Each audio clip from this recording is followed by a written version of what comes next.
लग्नाचे दागिने म्हणजे श्रीमंत पेशवाई दागिने, नाशिकचे सुप्रसिद्ध सराफ मयूर अलंकार सराफ।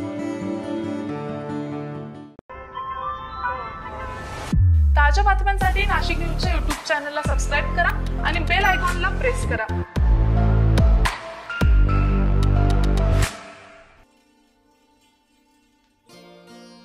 ओझर नगर परिषदेची आपत्कालीन व्यवस्थापन यंत्रणा सदृढ होण्यासाठी नागरिकांच्या सुरक्षेसाठी शासनाने अग्निशमन दल काही दिवसांपूर्वी उभारले। दरम्यान निफाड तालुक्याचे आमदार दिलीप बनकर यांच्या हस्ते आज या अग्निशमन वाहनांचा लोकार्पण सोहळा पार पडलेला आहे। आमदार दिलीप बनकर यांच्या विशेष प्रयत्नातून ओझर शहरासाठी जिल्हा वार्षिक योजनेअंतर्गत अग्निशमन सेवा आणि आणीबाणीच्या सेवांचे बळकटीकरण योजना मंजूर करण्यात आलेली आहे। दरम्यान अग्निशमन वाहनांचा लोकार्पण सोहळा आज मान्यवरांच्या उपस्थितीत पार पडलेला आहे।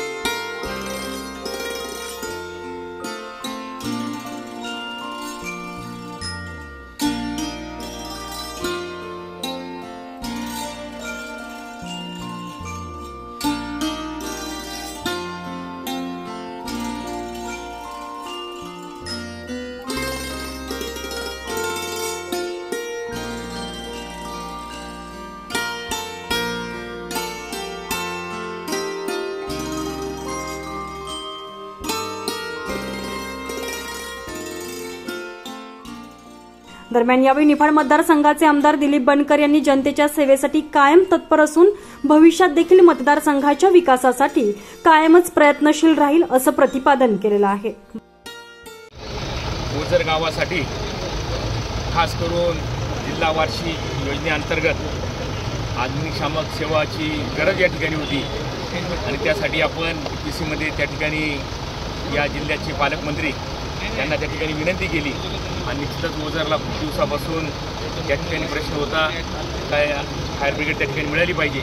त्यासाठी या महायुती सरकारमध्ये राज्याचे मुख्यमंत्री एकनाथजी शिंदे साहेब असतील, उपमुख्यमंत्री देवेंद्रजी फडणवीस असतील किंवा अर्थमंत्री अजितदादा यांच्या माध्यमातून पीसीमध्ये मोठा निधी नाशिक जिल्ह्याला उपलब्ध करून दिला।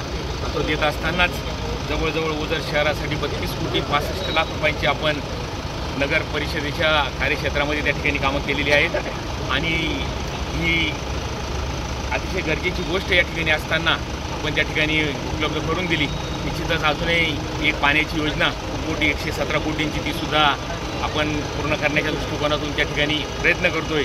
मोवाडीला जागेचा प्रश्न त्या ठिकाणी थोडा अटकलेला आहे, शासन स्तरावरती योजना त्या ठिकाणी गेलेली सुद्धा लवकरात लवकर पूर्ण करण्याच्या दृष्टिकोनातून ओझर शहरासाठी जे कामं काही प्रलंबित असतील पूर्ण करण्यासाठी त्या तालुक्याचा लोकप्रतिनिधी म्हणून त्या ठिकाणी मी प्रयत्न करतोय। आज खऱ्या अर्थाने त्या ठिकाणी फायर ब्रिगेडची या मोठ्या गावाला गरज होती, एचएलच्याच गाड्या त्या ठिकाणी येत होत्या। अशीच एक फायर ब्रिगेड आपण पिंपळगावाला पण त्या ठिकाणी एचएलच्या CSRमधून त्या ठिकाणी दिलेली पण लवकरात लवकर त्या ठिकाणी मिळेल आणि ओझर आणि पिंपळगावला जर या फायर ब्रिगेडच्या गाड्या उपलब्ध झाल्या, आजूबाजूला जे आग लागते कुठे किंवा व्यापाऱ्यांची शेड असतात, काही कांदा चाळी असतात, काही मोठ्या ठिकाणी आग लागल्यानंतर या गाड्यांचा उपयोग त्या ठिकाणी होणार आहेत। त्या दृष्टिकोनातून मी महायुती सरकारचं या ठिकाणी आभार मानतो आणि माझे 2 शब्द संपवतो। जय हिंद, जय महाराष्ट्र।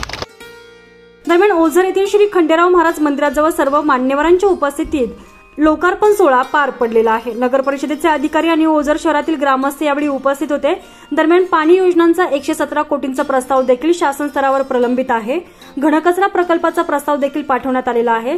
लवकरच हे प्रस्ताव मंजूर होतील अशी ग्वाही देखील यावेळी आमदार दिलीप बनकर यांनी दिलेली आहे। अझर कादरी, नाशिक न्यूज, निफाड।